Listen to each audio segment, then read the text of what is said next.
राधे राधे, जय माता की भक्तों। आप सभी का स्वागत करती हूँ स्पिरिचुअल ज्ञान साधना में और आप सभी से अनुरोध करती हूँ कि स्पिरिचुअल ज्ञान साधना को सब्सक्राइब कर लीजिए और बेल आइकन को प्रेस कर दीजिए ताकि आपको नई नई वीडियोस का नोटिफिकेशन मिलता रहे। प्रथमं शैलपुत्री च द्वितीयं ब्रह्मचारिणी तृतीयं चंद्रघंटेति कूष्मांडेति चतुर्थकं पंचमं स्कंदमातेति षष्ठं कात्यायनीति च सप्तमं कालरात्रीति महागौरीति चाष्टवं नवमं सिद्धिदात्री च नवदुर्गा प्रकीर्तिता उक्तानि तानि नामानि ब्रह्मणैव महात्मना। जय माता की। बोलिए शेरावाली मैया की जय। बोलिए माँ शैलपुत्री की जय। जय माता की। राधे राधे। कैसे हैं आप सभी लोग? आशा करते हैं सभी लोग बहुत अच्छे होंगे। बताने के लिए कमेंट में जय माता की राधे राधे अवश्य ही लिखिएगा। तो भक्तों, नवरात्रि के पावन दिन प्रारंभ हो गए हैं।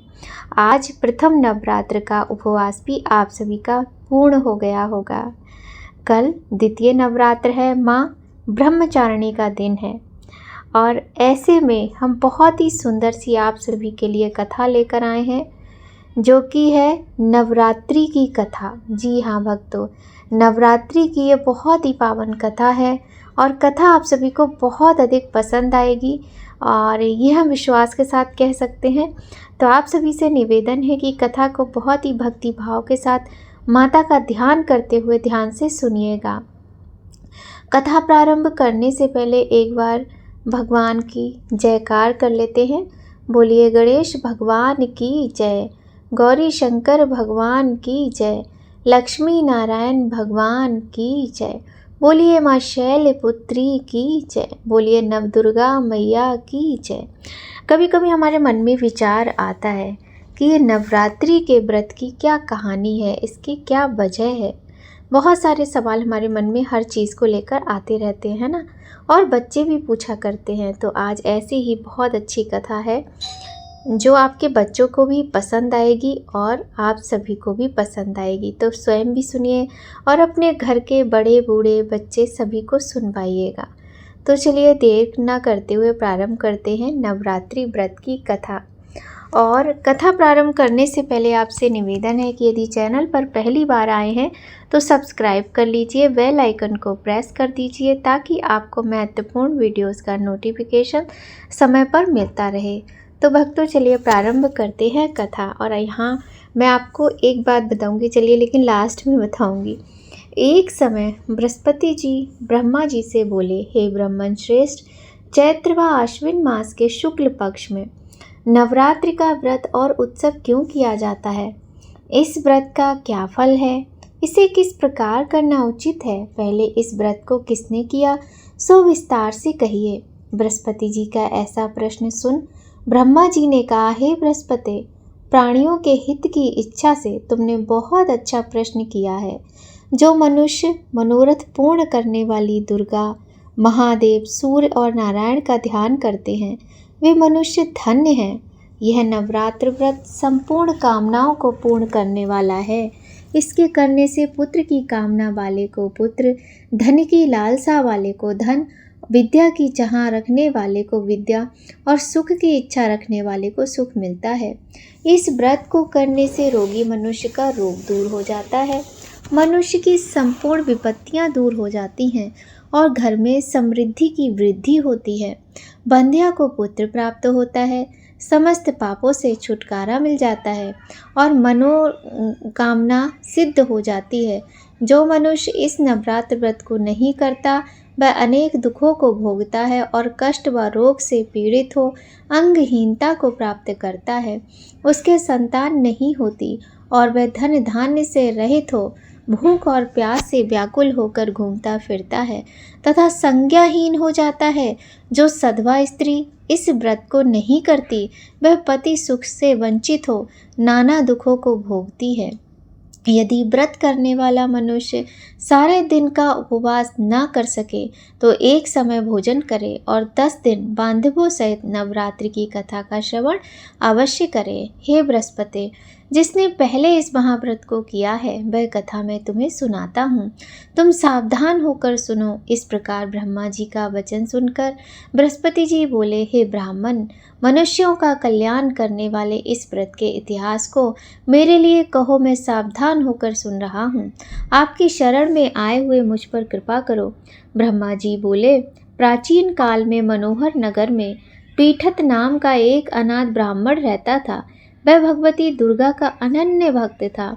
उसके संपूर्ण सद्गुणों से युक्त सुमति नाम की एक अत्यंत सुंदरी कन्या उत्पन्न हुई। वह कन्या सुमति अपने पिता के घर बाल्यकाल में अपनी सहेलियों के साथ क्रीड़ा करती हुई इस प्रकार बढ़ने लगी जैसे शुक्ल पक्ष में चंद्रमा की कला बढ़ती है। उसका पिता प्रतिदिन जब दुर्गा की पूजा करके होम किया करते, वह उस समय नियम से वहां उपस्थित रहती। एक दिन सुमति अपनी सखियों के साथ खेलने में लग गई और भगवती के पूजन में उपस्थित नहीं हुई। उसके पिता को पुत्री की ऐसी असावधानी देखकर अत्यधिक क्रोध आया और वह पुत्री से कहने लगे, अरे दुष्ट पुत्री, आज तूने भगवती का पूजन नहीं किया, इस कारण मैं किसी कुष्ठ रोगी या दरिद्र मनुष्य के साथ तेरा विवाह करूंगा। पिता का ऐसा वचन सुन सुमति को बड़ा ही दुख हुआ। वह पिता से कहने लगी, हे पिता, मैं आपकी कन्या हूँ तथा सब तरह से आपके अधीन हूँ। जैसी आपकी इच्छा हो वैसा ही कीजिए। राजा से, कुष्ठी से, दरिद्र से अथवा जिसके साथ चाहो मेरा विवाह कर दो, पर होगा वही जो मेरे भाग्य में लिखा है। मेरा तो अटल विश्वास है, जो जैसा कर्म करता है उसको कर्मों के अनुसार वैसा ही फल प्राप्त होता है, क्योंकि कर्म करना मनुष्य के अधीन है पर फल देना ईश्वर के अधीन है। जैसे अग्नि में पड़ने से तृणादि उसको अधिक प्रदीप्त कर देते हैं, उसी प्रकार कन्या के निर्भयता से कहे हुए वचन सुन उस ब्राह्मण ने क्रोधित हो अपनी कन्या का विवाह एक कुष्ठी के साथ कर दिया और अत्यंत क्रोधित हो पुत्री से कहने लगा, हे पुत्री, अपने कर्म का फल भोगो, देखें भाग्य के भरोसे रहकर क्या करती हो। पिता के ऐसे कटु वचनों को सुन सुमति मन में विचार करने लगी, अहो मेरा बड़ा दुर्भाग्य है जिससे मुझे ऐसा पति मिला। इस तरह अपने दुख का विचार करते हुए वह कन्या अपने पति के साथ वन में चली गई और डरावने कुशायुक्त उस निर्जन वन में उन्होंने वह रात बड़े कष्ट से व्यतीत की। उस गरीब बालिका की ऐसी दशा देख देवी भगवती ने पूर्व पुण्य के प्रभाव से प्रकट हो सुमति से कहा, हे दीन ब्राह्मणी, मैं तुझसे प्रसन्न हूँ, तुम जो चाहो सो वरदान मांग सकती हो। भगवती दुर्गा का यह वचन सुन ब्राह्मणी ने कहा, आप कौन हैं, वह सब मुझसे कहिए। ब्राह्मणी का ऐसा वचन सुन देवी ने कहा, मैं आदिशक्ति भगवती हूँ और मैं ही ब्रह्म विद्या व सरस्वती हूँ। प्रसन्न होने पर मैं प्राणियों का दुख दूर कर उनको सुख प्रदान करती हूँ। हे ब्राह्मणी, मैं तुझ पर तेरे पूर्व जन्म के पुण्य के प्रभाव से प्रसन्न हूँ। तुम्हारे पूर्व जन्म का वृतांत सुनाती हूँ, सुनो। तुम पूर्व जन्म में निषाद भील की स्त्री थी और अति पतिव्रता थी। एक दिन तेरे पति निषाद ने चोरी की। चोरी करने के कारण तुम दोनों को सिपाहियों ने पकड़ लिया और ले जाकर जेल खाने में कैद कर दिया। उन लोगों ने तुझको और तेरे पति को भोजन भी नहीं दिया। इस प्रकार नवरात्र के 9 दिनों में तुमने ना तो कुछ खाया और ना ही जल पिया। इस प्रकार 9 दिन तक नवरात्र का उपवास हो गया। हे ब्राह्मणी, उन दिनों में जो व्रत हुआ, इस व्रत के प्रभाव से प्रसन्न होकर मैं तुझे मनोवांछित वर देती हूँ। तुम्हारी जो इच्छा हो सो मांगो। इस प्रकार दुर्गा माँ के वचन सुन ब्राह्मणी बोली, अगर आप मुझ पर प्रसन्न हैं तो हे दुर्गे, हे माँ, मैं आपको बारंबार प्रणाम करती हूँ। कृपा करके मेरे पति का कोढ़ दूर करो। देवी ने कहा, उन दिनों तुमने जो व्रत किया था उस व्रत का 1 दिन का पुण्य पति का कोढ़ दूर करने के लिए अर्पण करो। उस पुण्य के प्रभाव से तेरा पति कोढ़ से मुक्त हो जाएगा। ब्रह्मा जी बोले, इस प्रकार देवी के वचन सुन वह ब्राह्मणी बहुत प्रसन्न हुई और पति को निरोग करने की इच्छा से जब उन्होंने तथास्तु कहा, ऐसा वचन बोला, तब उसके पति का शरीर भगवती दुर्गा की कृपा से कुष्ठ रोग से मुक्त हो गया और वह कांतिवान हो गया। वह ब्राह्मणी पति की मनोहर देह को देख देवी की स्तुति करने लगी, हे दुर्गे, आप दुर्गति को दूर करने वाली, तीनों लोकों का संताप हरने वाली, समस्त दुखों को दूर करने वाली, रोगी मनुष्य को निरोग करने वाली, प्रसन्न हो मनोवांछित वर देने वाली और दुष्टों का नाश करने वाली जगत की माता हो। हे अम्बे, मुझ निरपराध अबला को मेरे पिता ने कुष्ठी मनुष्य के साथ विवाह कर घर से निकाल दिया। पिता से तिरस्कृत निर्जन वन में विचर रही हूँ। आपने मेरा इस विपदा से उद्धार किया है। हे देवी, आपको मैं बारंबार प्रणाम करती हूँ, मेरी रक्षा करो माँ। ब्रह्मा जी बोले, हे बृहस्पति, उस ब्राह्मणी की ऐसी स्तुति सुन देवी बहुत प्रसन्न हुई और ब्राह्मणी से कहा, हे ब्राह्मणी, तेरे उदालय नामक अति बुद्धिमान, धनवान, कीर्तिवान और जितेंद्रिय पुत्र शीघ्र उत्पन्न होगा, ऐसा वर प्रदान कर। देवी ने ब्राह्मणी से फिर कहा, हे ब्राह्मणी, और जो तेरी इच्छा हो वह भी मांग ले। भगवती दुर्गा का ऐसा वचन सुन सुमति ने कहा कि हे भगवती दुर्गे, अगर आप मुझ पर सच में प्रसन्न हैं तो कृपा कर मुझे नवरात्र व्रत की विधि और उसके फल का विस्तार से वर्णन करें। इस प्रकार ब्राह्मणी के वचन सुन दुर्गा माँ ने कहा, हे ब्राह्मणी, मैं तुम्हें संपूर्ण पापों को दूर करने वाले नवरात्र व्रत की विधि बतलाती हूँ, जिसको सुनने से मोक्ष की प्राप्ति होती है। आश्विन मास के शुक्ल पक्ष की प्रतिपदा से लेकर 9 दिन तक विधिपूर्वक व्रत करें। यदि दिन भर का व्रत ना कर सके तो एक समय भोजन करें। विद्वान ब्राह्मणों से पूछकर घट स्थापना करें और वाटिका बनाकर उसको प्रतिदिन जल से सींचें। महाकाली, महालक्ष्मी और महासरस्वती देवी की मूर्तियां स्थापित कर उनकी नित्य विधि सहित पूजा करें और पुष्पों से विधिपूर्वक अर्घ्य दें। बिजौरा के फल से अर्घ्य देने से रूप की प्राप्ति होती है। जायफल से अर्घ्य देने से कीर्ति, दाख से अर्घ्य देने से कार्य की सिद्धि होती है और आंवले से अर्घ्य देने से सुख की प्राप्ति, केले से अर्घ्य देने से आभूषणों की प्राप्ति होती है। इस प्रकार पुष्पों व फलों से अर्घ्य देकर व्रत समाप्त होने पर 90 दिन यथाविधि हवन करें। खांड, घी, गेहूँ, शहद, जौ, तिल, बिल्व, नारियल, दाख और कदम्ब आदि से हवन करें। गेहूं से होम करने से लक्ष्मी की प्राप्ति होती है। खीर एवं चंपा के पुष्पों से धन की और बेल पत्तों से तेज व सुख की प्राप्ति होती है। आंवले से कीर्ति की और केले से पुत्र की, कमल से राज सम्मान की और दाखों से संपदा की प्राप्ति होती है। खांड, घी, नारियल, शहद, जौ और तिल तथा फलों से होम करने से मनोवांछित वस्तु की प्राप्ति होती है। व्रत करने वाला मनुष्य इस विधि विधान से होम कर आचार्य को अत्यंत नम्रता के साथ प्रणाम करे और यज्ञ की सिद्धि के लिए उन्हें दक्षिणा दे। इस प्रकार बताई हुई विधि के अनुसार जो व्यक्ति व्रत करता है उसके सब मनोरथ सिद्ध होते हैं, इसमें तनिक भी संदेह नहीं है।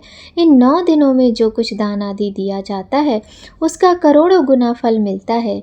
इस नवरात्र व्रत करने से अश्वमेघ यज्ञ का फल मिलता है। हे ब्राह्मणी, इस संपूर्ण कामनाओं को पूर्ण करने वाले उत्तम व्रत को तीर्थ, मंदिर अथवा घर में विधि के अनुसार करें।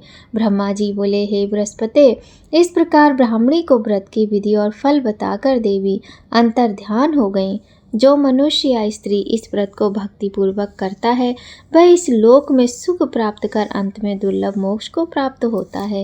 हे बृहस्पति, यह इस दुर्लभ व्रत का महात्म्य है जो मैंने तुम्हें बतलाया है। यह सुन बृहस्पति जी आनंद से प्रफुल्लित हो ब्रह्मा जी से कहने लगे कि हे ब्रह्मन, आपने मुझ पर अति कृपा की जो मुझे इस नवरात्र व्रत का महात्म्य सुनाया। ब्रह्मा जी बोले कि हे बृहस्पति, ये देवी भगवती शक्ति संपूर्ण लोकों का पालन करने वाली हैं। इस महादेवी के प्रभाव को कौन जान सकता है।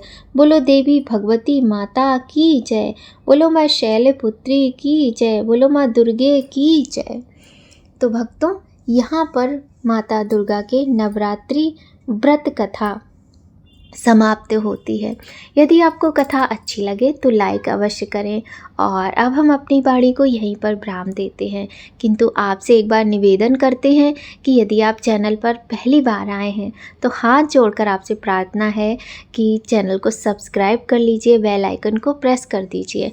और हाँ, अगर आपको वीडियो थोड़ी सी, बिल्कुल जरा सी भी अच्छी लगी हो तो आप लाइक ज़रूर कर दीजिएगा और कमेंट करते हैं तब तो बहुत ही अच्छा लगता है। नवरात्रि के पावन दिन है, अगर आपका मन करे, आपका हृदय अंदर से करे, एक आवाज़ आए माता रानी के लिए, तो आप बैठे बैठे वहाँ पर जयकारा लगाते हुए अपनी सुंदर सुंदर कोमल उंगलियों से जय माता की टाइप भी कर दीजिएगा, ठीक है।